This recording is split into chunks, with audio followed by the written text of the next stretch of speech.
It looks like Shedeur Sanders will be the Browns' starting quarterback in 2026. We have some major NFL news that leads us to think this will be the case. So buckle up, get ready, Browns fans. But let's get your opinion first. Do you want Shedeur Sanders to start again for Cleveland? Type Y for yes, type N for no. Give me a letter down below. I want to know if you want it to happen. Comment below, and let's talk about it.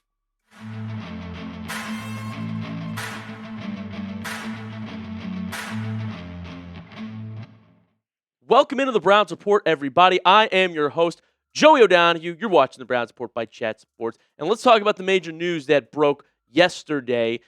And it's starting to look like Shedeur Sanders is going to get another shot here as the Browns starter. So Oregon quarterback Dante Moore went live on SportsCenter and announced that he will stay at Oregon another year, okay? He is projected to be a top 2 quarterback in this year's draft. All of a sudden, he's not there. And this quarterback class has a massive drop-off. Like, quite frankly, it's one of the worst classes in recent memory here. It's Mendoza and everybody else that in most other classes wouldn't even be looked at as high as they are this year. And where the Cleveland Browns are drafting, right, we know they have the 6th overall pick as their earliest pick. I mean, there's just no way you're getting a quarterback now. If you were one of the people that wanted them to figure this thing out in the draft, well, that's not going to happen. It's a haul to trade up with the Raiders to get that first pick. It becomes that much more valuable now, and it's simply just not going to happen. So there are no other options at the quarterback position for the Browns. Free agent market is very weak. I showed you guys that as well. It's Joe Flacco, Russell Wilson, Kenny Pickett, like guys that we've had before, guys we don't want, Marcus Mariota, Aaron Rodgers. And we saw positives from Shedeur. We are going to get to see some more with hopefully better help around him, right? And honestly, I think this would be best case scenario. Let me break down why for you guys right here, right now. He's a 5th-round pick on a rookie deal. You've got nothing to lose. Okay, you don't have to go out and be a big spender in free agency. I mean, Malik Willis is probably the best option.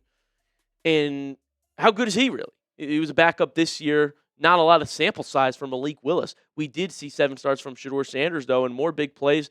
He's the best quarterback that we've seen on this roster this year. All right? And you want to talk about not really getting a fair shot, right? Why do we bring that up? Well, check out this photo, all right, of pressure percentage versus pressure to sack ratio. So the bottom line there, all right, your x-axis, you could see pressure percentage. Shedeur's all the way on the right side. He's getting pressure in his face over 40% of the time. Way more than any other quarterback in this league. However, pressure to sack ratio, right? How many of those pressures become sacks? Well, he's towards the bottom half of the league, all right? A little in between 20 and 25%. So he's getting pressured constantly and more than anyone else, and those pressures are not turning into sacks. That's a credit to his ability to evade pressure, to make plays with his legs, to get out of the pocket. More mobility than people thought he would have. We saw it this year with his legs. And by the way, he was never prepared to be the starter. All right, Kevin Stefanski didn't pick him. His goal was Dillon Gabriel is the starter after Flacco, and then we run away with our quarterback, and that's Dillon Gabriel. It's a joke. You thought it would work out that way? It was never going to work out that way. And so all of a sudden, he's thrown into a game, never hadn't been given a rep with the ones at all. Lucky to get scout team reps, quite frankly, when he was quarterback 4 on the roster. And then finally he got his groove and got to start and get reps at the ones, guys he'd never thrown to ever before, and there were a lot of ups and downs. But hear me out about why I think this could be a positive thing for the Browns and for Shedeur next year. He'll actually get reps in a full offseason with Cleveland this year, all right? Training camp reps. Throwing to the guys that he'll be out there with on game day. You can't tell me that doesn't matter. The Browns they better draft and sign a load of offensive linemen, okay? You're going to draft hopefully one of the top prospects in the first round, and free agency, you better be aggressive. The whole O-line needs a revamping, okay? It's been awful. Then we're getting a new head coach. Hopefully an offensive-minded head coach, one that could actually help unleash Shedeur. I think Stefanski was holding him back. Very conservative game plans. You know that. We watch the football games, all right? That's not who Shedeur Sanders is. He likes to make the big plays, and that's why some of them turned into blunders. Some of them turned into 40, 50-yard completions. It was Ups and downs, like I said, but there were ups. Finally, another thing Cleveland lacked that we should add this year, another stud wide receiver, all right? Jerry Jeudy is not that. So bring in a stud to help out the quarterback. You can't tell me that if all four of these things are addressed in the offseason, it won't look better. In fact, I guarantee you it'll look much better, but with a good offensive line. Every quarterback needs one in today's NFL. Look at all the successful situations in the league. Look at the Colts. Daniel Jones revived because he has an offensive line all of a sudden. Sam Darnold revived in Seattle with a coach that can actually draw things up. The Bears as well. Ben Johnson making Caleb Williams look better than he is, quite frankly. You need a coach. You need an offensive line. We didn't have either of those this year. Quarterback will look much better with it. So guess what? This is best case scenario.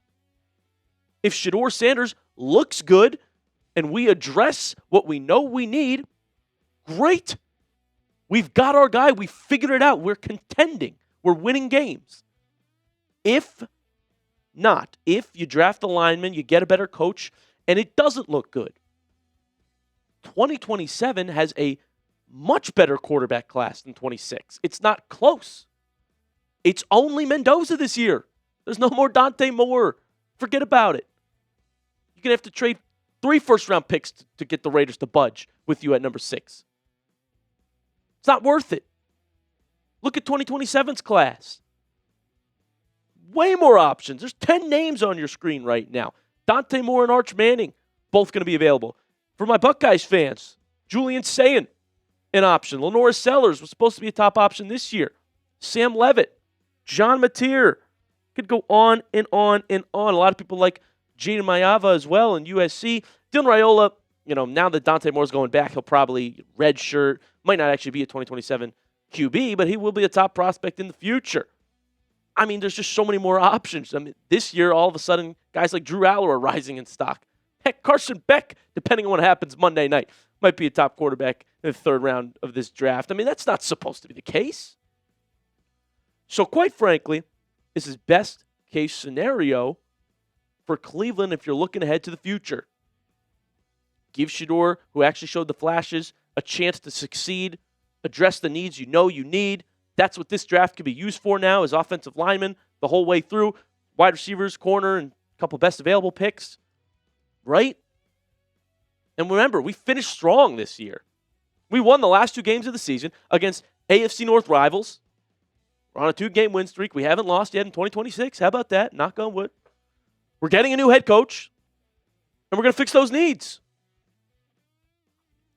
I think it's best case scenario for the Browns and obviously for Shedeur Sanders. And like I said, if I'm wrong and it looks bad next year with our quarterback situation, guess what? 2027 class has all the options you need. There are no options this year. Name me, if you don't want Shedeur to start, name me who should start then. Who's available? So it's not a bad situation, Browns fans. I'm starting to get a little bit more optimistic. How are you feeling? Tell me in the comment section. Hopefully, I could shed some light on what was a bad Browns season by telling you we've got a young core to build with, a top 5 defense. We're trying to keep Jim Schwartz. We're getting a new head coach. We're going to draft the linemen we need. We're going to sign the players we need. Are you feeling a little better?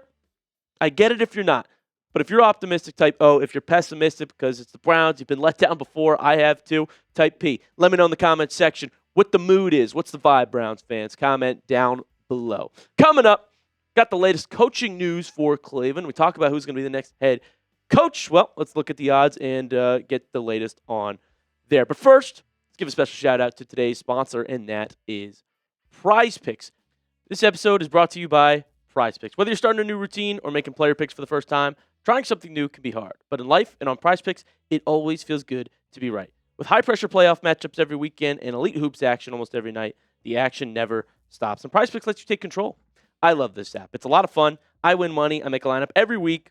And since I can't watch my favorite team anymore for a while, I want a way to stay entertained during the games and have something to root for. Prize Picks helps me do that. It makes the games way more fun. New feature alert. Prize Picks now has early payouts. If your player gets off to a hot start, you now have the option to cash out those winnings before the game even finishes. Getting on the action. Prize Picks is now available in all 50 states, including California, Texas, Florida, and Georgia. Here's my lineup for the weekend. Darnold, less than 1.5 passing touchdowns. I'm going bold. More than half a touchdown for Josh Allen. I think he runs one in. And more than half a passing touchdown for Drake May. Also, check out the max discount in the Prize Picks app this Friday at 3 p.m. through Sunday. This weekend, CJ Stroud just needs 1 passing yard to win. Download the Prize Picks app today and use code CLNS to get $50 in lineups after you play your first $5 lineup. That is code CLNS to get $50 in lineups after you play your first $5 lineup. Prize Picks, it's good to be right. Browns fans, you may have heard it's official that John Harbaugh is going to be a New York Giant. I called it again. All right, so far we've predicted the Tomlin stepping down. We've predicted Harbaugh going to the Giants. That's why you subscribe. Officially, the Browns are out of the sweepstakes. But this is even more interesting for Cleveland because this coming in from Yahoo Sports, a report from Ian Rappaport, Todd Monken is expected to join John Harbaugh on his Giant staff as the next offensive coordinator. Monken served as Baltimore's OC for the past 3 seasons. So we've talked about Monken as a candidate, right, as one of the candidates that Cleveland has requested to interview. We could pretty much chalk him off as the Cleveland Browns as an option for the Browns because it's most likely he's going to follow John Harbaugh to New York. We know Harbaugh's his guy. Harbaugh, reason they couldn't get something working out in Baltimore was because he wouldn't even entertain a conversation about not having Todd Monken with him. So here is who Cleveland has already interviewed, requested to interview. All right, we got the little check mark for if it's completed, the little schedule icon if that is on the schedule. And I was asked this today at Chat Sports to call it right now, to predict today who the Cleveland Browns head coach would be. If you ask me right now, I think the best chance is actually Grant Udinski, the Jaguars offensive coordinator. I'm hearing a lot of buzz on this. I'll talk about him more in the future. And then if I had to lean where Cleveland's leaning, because I think they want to go offensive, Dan Pitcher would actually be my next name. I do think Cleveland, the reports are true that they are going to go for someone who's more under the radar, right, that other people aren't talking to, that's maybe a year or two away from being a head coach, and they're going to try to get an early jump on a smart offensive young mind. Dan Pitcher also has ties to Andrew Berry. They both worked in the Colts scouting department years ago. I'd put Mike McDaniel on this as well, all right, in terms of if we're predicting this right now today, only because smart offensive mind, and he would come to Cleveland if we offer him a head coach job, right? Now, some reports say he'd rather take a coordinator job in a better situation, like the Lions, I don't know, the Buccaneers, Eagles even looking for a coordinator. But money talks, so consider that. Nate Scheelhaase also probably a sleeper option in terms of one of those younger, smart guys who's maybe a step away from being the head coach. And if all that fails, I think they're just going to promote from within, and Jim Schwartz will be the head coach. Let's just make sure you keep him in that building. He's the head coach this year. See if we're going to look for someone else next year or whatever the case may be. But if you had to predict it right now, I'm asking you, call it today, okay? January 15th. Who will be the Browns' next head coach? Predict it in the comments section. Let's see if we can call it early, Browns fans. Put a name down there. I'm going to go through and see who everybody thinks it will be. But that's going to do it for us here today on the Browns Report. Hit that subscribe button so you don't miss out on all the news, the rumors, the updates we have coming your way for Cleveland. Coaching search is heating up. Hit the sub button. Appreciate you all being here with me. I'll see you next time.